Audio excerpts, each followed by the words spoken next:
오늘 우리는 치유에 대한 놀랍고도 깊은 이야기를 나누고자 합니다. 때때로 우리는 치유가 매우 복잡하고 어려운 과정이라고 생각합니다.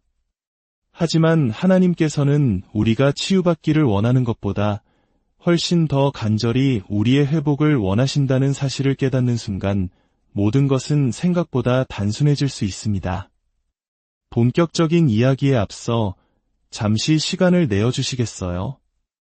이 메시지가 여러분의 마음에 울림을 준다면 공유하기를 통해 이 은혜의 샘물을 사랑하는 이들과 나눠주십시오. 구독과 좋아요는 저희에게 큰 힘이 될 뿐만 아니라 더 많은 이들에게 희망의 씨앗을 심는 귀한 행동입니다. 이 귀한 말씀을 널리 전하는 모든 분들께 하나님의 크신 축복이 함께하기를 기도합니다. 이제 요한복음 5장의 한 장면으로 함께 들어가 보겠습니다. 이야기는 단순한 치유 기록을 넘어 그 안에 담긴 모든 디테일, 모든 이름 하나하나가 우리에게 깊은 영적 메시지를 던지는 한편의 살아있는 비유와도 같습니다. 이야기는 유대인의 명절, 예루살렘에서 시작됩니다. 예수님께서 예루살렘으로 올라가셨을 때 그분의 발걸음은 양문 곁에 있는 한 연못으로 향했습니다. 히브리 말로 베데스다라 불리는 곳이었죠. 그곳에는 5개의 행각, 즉 지붕이 있는 복도가 있었고 그 그늘 아래에는 수많은 병든 자, 맹인, 다리 저는 사람, 혈기 마른 사람들이 누워 있었습니다. 그들은 모두 한 가지, 바로 물의 움직임을 기다리고 있었습니다. 전설에 따르면 가끔 천사가 연못에 내려와 물을 움직이게 하는데 그때 가장 먼저 들어가는 사람은 어떤 병에 걸렸든지 낫게 된다고 믿었기 때문입니다. 이 장면을 한번 상상해 보십시오. 희망과 절망이 뒤섞인 공기, 고통의 신음소리, 그리고 물이 움직이기만을 애타게 기다리는 수많은 눈동자들. 어쩌면 이곳은 질병과 고통이라는 감옥에 갇힌 인류의 축소판과도 같았을 것입니다. 그런데 바로 그곳에 38년이라는 기나긴 세월을 병마에 시달려온 한 남자가 있었습니다. 38년. 한 사람의 인생에서 청춘과 장년 시절이 모두 지나가 버릴 만큼 긴 시간입니다. 아마도 그는 베데스다 연못에서 가장 오래, 가장 깊은 절망 속에 있었을 것입니다. 예수님께서는 그가 누워있는 것을 보시고 또 그가 이미 오랜 시간 그렇게 고통받고 있다는 것을 아셨습니다. 그리고 그에게 다가가 물으셨습니다. 내가 낫고자 하느냐? 얼핏 들으면 이상한 질문입니다. 당연히 낫고 싶어서 이곳에 와 있는 것이 아닐까요? 하지만 이 질문에는 깊은 의도가 숨어 있습니다. 때로는 우리 자신이 오랜 고통과 절망에 너무 익숙해진 나머지 진정으로 변화되기를 원하는 마음마저 잃어버릴 때가 있기 때문입니다. 예수님은 그의 가장 깊은 내면의 소망을 일깨우고 계셨던 것입니다. 병자의 대답은 우리의 마음을 울립니다. 주여, 물이 움직일 때에 나를 못에 넣어주는 사람이 없어 내가 가는 동안에 다른 사람이 먼저 내려가나이다. 그의 시선은 예수님을 향해 있지 않았습니다. 그의 눈은 자신을 도와줄 사람과 병을 낫게 해줄 수단, 즉 움직이는 물에 고정되어 있었습니다. 그는 자신의 연약함과 다른 사람과의 경쟁, 그리고 자신을 도와줄 사람이 없다는 절망적인 현실만을 바라보고 있었습니다. 어쩌면 이것은 오늘날 치열한 경쟁 속에서 인맥과 배경, 혹은 특정한 방법을 의지하며 살아가는 우리의 모습과도 닮아있지 않나요? 바로 그 순간 예수님께서 그에게 말씀하셨습니다. 일어나 내 자리를 들고 걸어가라. 이것은 율법의 방식과는 전혀 다른 은혜의 선포였습니다. 율법은 내가 힘이 있다면, 내가 먼저 움직인다면 복을 받을 수 있다고 말합니다. 베데스다 연못의 규칙처럼 말이죠. 그러나 은혜는 우리의 연약함과 무력함 가운데 직접 찾아옵니다. 그리고 우리에게 없는 힘을 그분의 말씀으로 창조해 주십니다. 일어나라.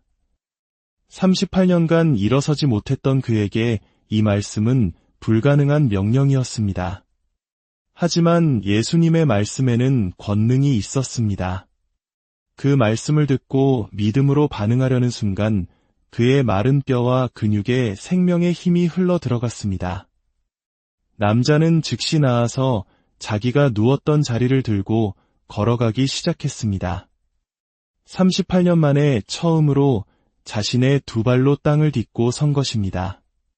할렐루야. 그런데 그날은 바로 안식일이었습니다. 종교 지도자들은 이 놀라운 기적을 보고 기뻐하기는커녕 병이 나은 사람에게 다가와 차갑게 말했습니다. 안식일인데 내가 자리를 들고 가는 것이 옳지 아니하니라. 그들의 눈에는 38년 된 병자가 치유된 놀라운 은혜가 보이지 않았습니다. 오직 자신들이 만들어 놓은 안식일 규정을 어겼다는 사실만이 보였을 뿐입니다. 이것이 바로 율법주의의 비극입니다. 사람을 살리는 하나님의 마음을 잃어버리고 형식과 규칙에 갇혀버리는 것. 남자는 담대하게 대답했습니다. 나를 낫게 한 그가 자리를 들고 걸어가라 하더이다. 그의 초점은 명확했습니다. 자신을 비난하는 율법이 아니라 자신을 살린 은혜의 주체에게 있었습니다. 이후 예수님은 성전에서 그 사람을 다시 만나 말씀하셨습니다. 보라, 내가 나았으니 더 심한 것이 생기지 않게 다시는 죄를 범하지 말라. 이것은 그를 정죄하는 말씀이 아니었습니다. 그의 병이 과거의 특정한 죄의 결과였음을 아시고 이제 새로운 삶을 살아가라는 사랑의 권면이었습니다. 하나님께서는 우리의 과거를 용서하실 뿐만 아니라 우리가 더 건강하고 거룩한 미래를 살아가도록 이끌어 주십니다. 사랑하는 여러분, 이 베데스다의 이야기는 오늘 우리에게 무엇을 말해주고 있습니까? 첫째, 하나님의 은혜는 우리의 자격이나 노력을 보고 찾아오는 것이 아닙니다. 오히려 가장 연약하고 가장 소망 없고 가장 오래 고통받은 자에게 먼저 찾아갑니다. 당신이 지금 어떤 문제로 신음하고 있든 주님은 당신을 알고 계시며 바로 당신에게 다가오고 계십니다. 둘째, 우리의 시선이 어디를 향하고 있는지 점검해야 합니다. 문제를 해결해 줄 사람이나 방법, 혹은 자신의 연약함만을 바라보고 있지는 않습니까? 이제 그 시선을 돌려 우리에게 생명을 주시는 예수님을 바라보십시오. 그분의 말씀에 귀를 기울이십시오. 셋째, 치유는 믿음의 행동으로 완성됩니다. 예수님께서 일어나 걸으라고 말씀하셨을 때 그 말씀에 순종하여 몸을 일으키는 행동이 필요했습니다. 오늘 주님께서 여러분의 마음에 주시는 감동이 있다면 그 말씀에 순종하여 믿음의 발걸음을 내디뎌 보십시오. 나을 것을 기대하며 건강한 사람처럼 행동해 보십시오. 기도하고 난 후에는 이미 받은 줄로 믿고 감사하며 일어서십시오. 거기에 놀라운 능력의 폭발이 일어날 것입니다. 넷째, 낡은 실패의 자리를 정리하십시오. 예수님은 내 자리를 들고 걸어가라고 하셨습니다. 과거의 아픔, 절망, 실패의 상징이었던 그 자리를 다시 돌아갈 생각 없이 과감히 들고 새로운 삶을 향해 나아가라는 의미입니다. 하나님은 우리에게 재발과 실패가 없는 완전한 회복을 주시기 원합니다. 사랑하는 성도 여러분, 우리 모두는 각자의 베데스다 연못가에 누워있는 자들과 같을지 모릅니다. 질병, 재정 문제, 관계의 아픔, 영적 침체라는 이름의 연못가에서 언젠가 상황이 나아지겠지라며 막연히 기다리고 있을지 모릅니다. 하지만 오늘 구원자이신 예수님께서 바로 당신의 곁에 서서 물으십니다. 내가 낫고자 하느냐? 이제 우리의 대답은 달라져야 합니다. 주님, 저에게는 힘이 없습니다.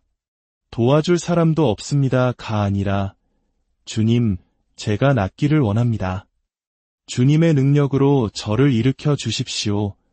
라고 고백해야 합니다. 당신의 연약함은 문제가 되지 않습니다. 당신의 과거 또한 걸림돌이 되지 않습니다. 오직 필요한 것은 당신을 향한 주님의 사랑과 능력을 신뢰하는 것입니다. 지금 이 순간 말씀으로 당신을 찾아오시는 주님의 음성을 들으십시오. 일어나라. 너의 아픔의 자리를 들고 새로운 삶을 향해 걸어가라. 이 음성에 믿음으로 반응하는 모든 분들에게 38년 된 병자를 일으키셨던 그 놀라운 치유와 회복의 능력이 함께하기를 우리 주 예수 그리스도의 이름으로 축원합니다. 이제 다 함께 기도하겠습니다. 하늘에 계신 아버지 하나님, 오늘 베데스다 연못가의 기적을 통해 우리에게 말씀하여 주시니 감사합니다. 우리의 연약함과 절망 속에서도 먼저 찾아와 주시는 주님의 그 크신 사랑과 은혜에 감사를 드립니다. 세상의 방법과 사람을 의지했던 저희의 시선을 돌려 이제는 오직 주님만을 바라보게 하옵소서. 일어나 걸으라는 주님의 권능 있는 말씀을 믿음으로 붙잡고 모든 질병과 아픔, 절망의 자리에서 담대히 일어나 걷게 하여 주시옵소서. 우리의 삶이 주님의 살아계심을 증거하는 기적의 통로가 되게 하옵소서. 감사드리며 우리를 구원하신 예수님의 이름으로 기도드립니다.